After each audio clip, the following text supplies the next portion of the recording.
28 de junio de 1914.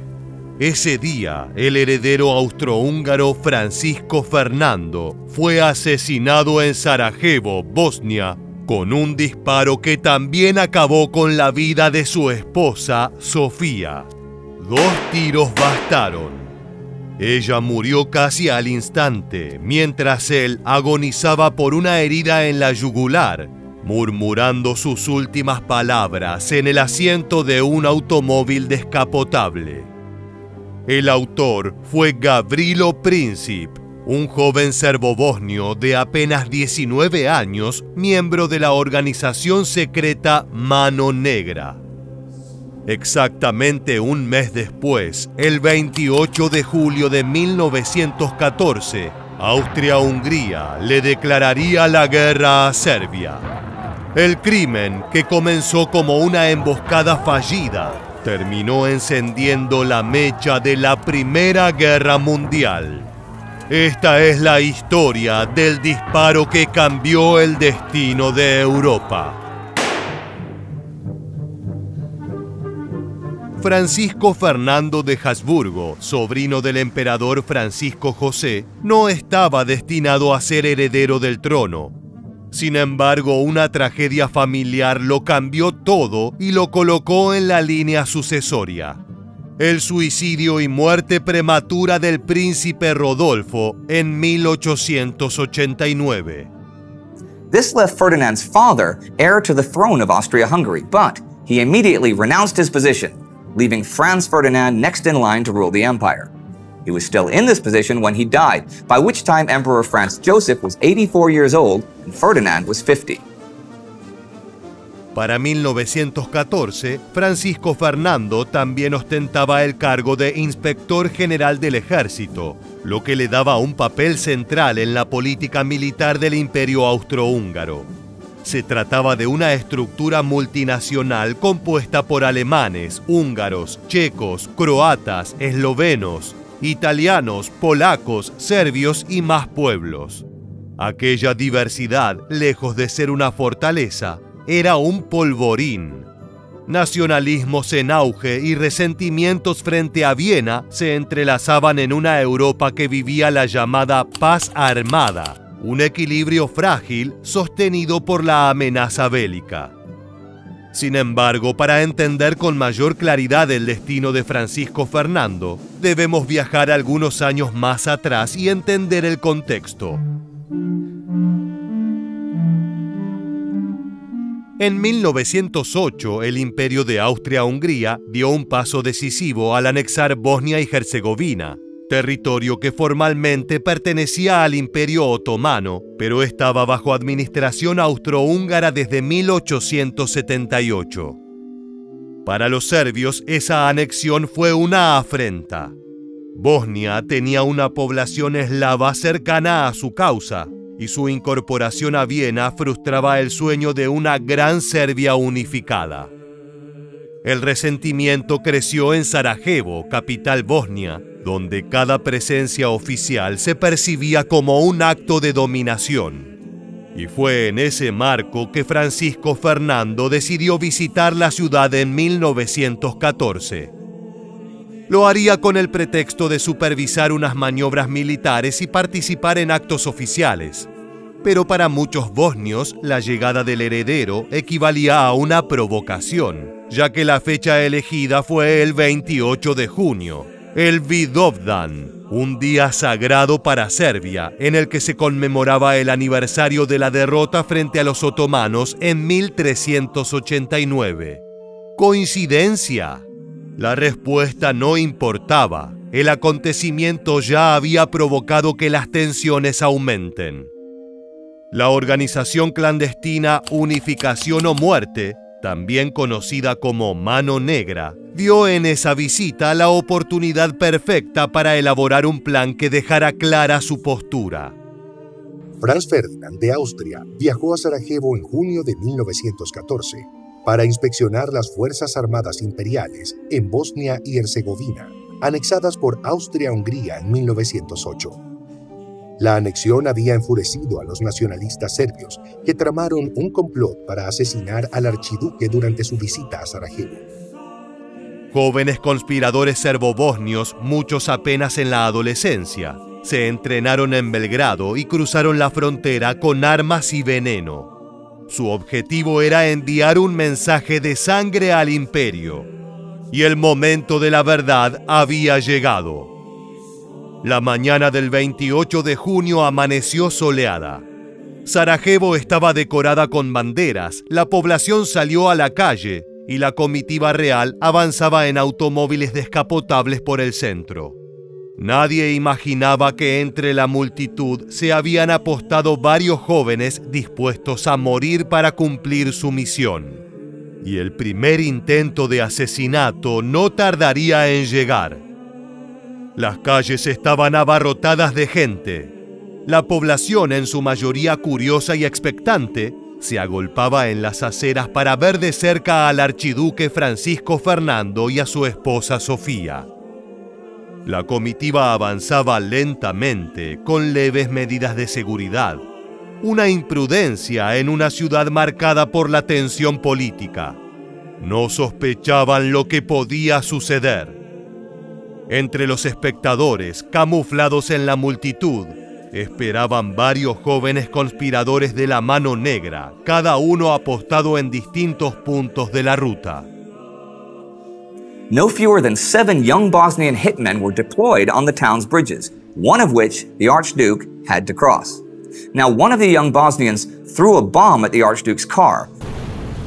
El primero en actuar fue Nedeljko Čabrinović, un joven tipográfico de apenas 19 años. Cuando el coche del archiduque se acercó a su posición, lanzó una bomba envuelta en un pañuelo. Sin embargo, el artefacto rebotó en la capota plegada del vehículo y explotó debajo del coche siguiente. La detonación hirió a una veintena de personas, incluidos 2 oficiales del séquito, pero Francisco Fernando salió ileso. Čabrinović, luego del atentado, tragó cianuro en un gesto desesperado y saltó al río Miljacka. Pero el veneno estaba deteriorado y solo lo hizo vomitar, mientras que el río apenas tenía unos centímetros de agua. Debido a esto, fue arrestado en cuestión de minutos tras recibir una brutal paliza de los presentes. La situación era crítica, pero el archiduque se mantuvo firme. Llegó al ayuntamiento, donde todavía con la ropa manchada por la sangre de los heridos, escuchó un discurso de bienvenida que lo exasperó.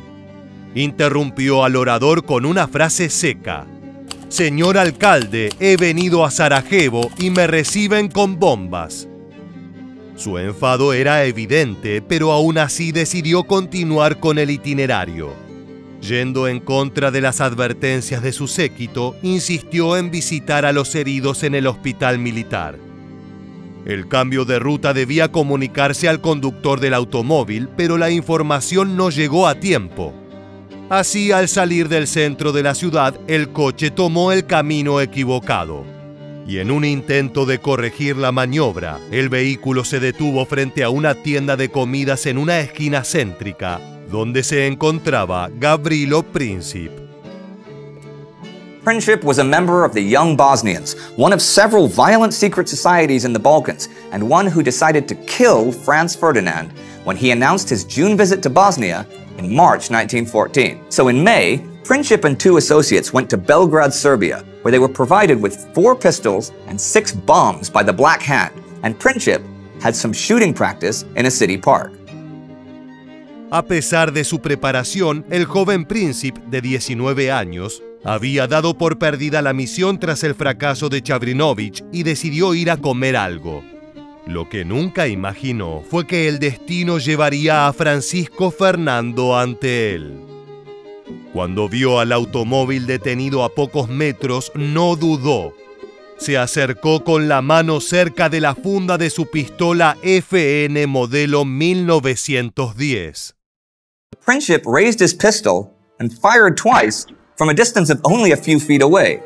Sophie died instantly, and Franz Ferdinand's last words were, "Sophie, Sophie, don't die.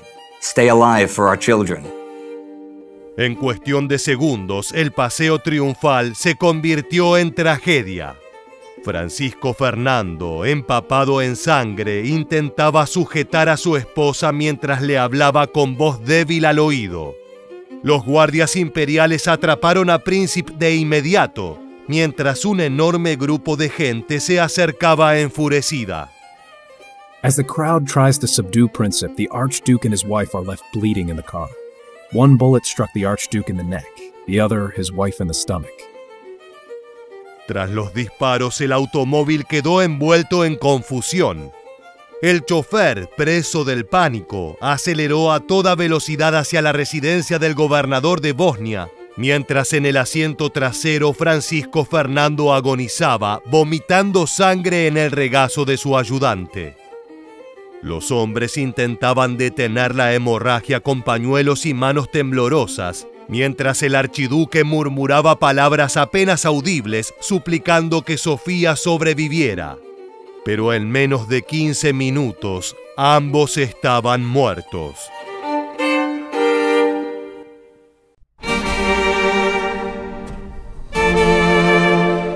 La conmoción en Sarajevo fue inmediata. El bullicio matinal dio paso a una ciudad tomada por el caos. El magnicidio, cometido en plena luz del día y en medio de una multitud, no dejaba margen a la duda. El heredero del imperio había caído en territorio hostil. La secuencia había sido grotesca. Primero una bomba fallida, luego discursos tensos en el ayuntamiento y finalmente un error de ruta que dejó al archiduque frente a su verdugo. En la calle, la escena no fue menos violenta.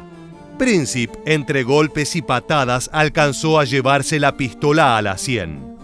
Intentó dispararse, pero fue contenido. Luego trató de ingerir cianuro, al igual que Chabrinovich, pero el veneno no surtió efecto. Policías lo sacaron ensangrentado del tumulto y lo llevaron detenido mientras las turbas pedían venganza. Esa misma tarde, Sarajevo se convirtió en una ciudad sitiada. Las autoridades organizaron razias contra la comunidad serbia local, señalada como cómplice. Se cerraron accesos, se establecieron retenes y comenzaron detenciones en cadena. Cualquier sospechoso de vínculos con el nacionalismo serbio era arrestado. El proceso judicial avanzó con rapidez. En total, 15 acusados fueron condenados. Algunos recibieron la horca, otros penas de 20, 16, 10 o 3 años. 9 fueron absueltos. El mensaje era claro. El imperio castigaría con dureza la conspiración. Here were the immediate results. Word of the assassination spread instantly throughout Europe, and in Bosnia, by the end of July, more than 5,000 Serbs had been jailed, many of whom were later hanged when the war broke out. En cuanto a Príncipe, fue juzgado en octubre de 1914. Por su edad no podía ser ejecutado, ya que la pena de muerte se aplicaba solo a mayores de 20 años. Por lo tanto, recibió la máxima condena posible: 2 décadas en prisión. Fue enviado a la fortaleza de Terezín en condiciones de encierro extremo. Allí, enfermo de tuberculosis, sufrió una progresiva agonía. Perdió peso, padeció infecciones óseas y terminó con el brazo derecho amputado. Murió el 28 de abril de 1918, pocos meses antes del final de la guerra que había ayudado a encender. Lo que había comenzado como un acto terrorista de un grupo de jóvenes idealistas terminó en un terremoto político. El magnicidio no solo había finalizado con la vida del archiduque y su esposa, había puesto en jaque a todo el equilibrio europeo.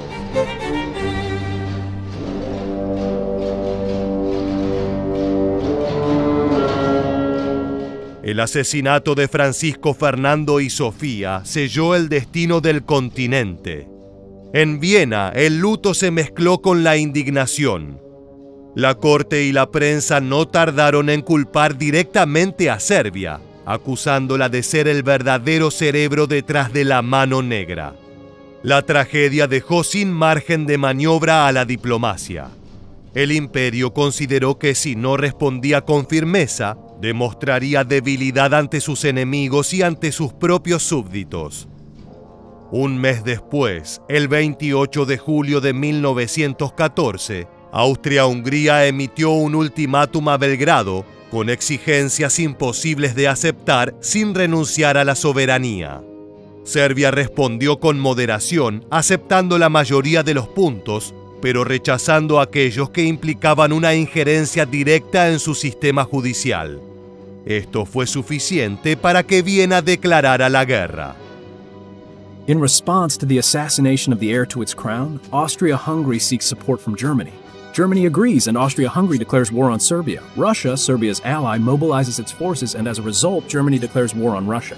Russia's ally, France, then mobilizes its forces, which causes Germany to declare war on France. In turn, Great Britain declares war on Germany. Austria-Hungary then declares war on Russia, Serbia declares war on Germany, and France and Great Britain declare war on Austria-Hungary. The First World War has begun, and all because of a wrong turn. El crimen de Sarajevo fue la chispa, pero el polvorín llevaba años acumulando pólvora. La rivalidad entre imperios, las tensiones por las colonias, el auge del nacionalismo, la carrera armamentística y la desconfianza mutua habían creado una situación explosiva. La visita de Francisco Fernando no había inventado esos problemas, los había revelado. El doble asesinato expuso la fragilidad del imperio austrohúngaro, que dominaba a múltiples pueblos a disgusto y veía en cada brote de rebelión una amenaza existencial. Europa entró en la guerra con la ilusión de un conflicto breve, una guerra de movimientos que pronto encontraría a su ganador. Pero lo que siguió fue una guerra de trincheras, con millones de muertos, mapas redibujados y el colapso de viejos imperios. El austrohúngaro, el ruso, el otomano y finalmente el alemán.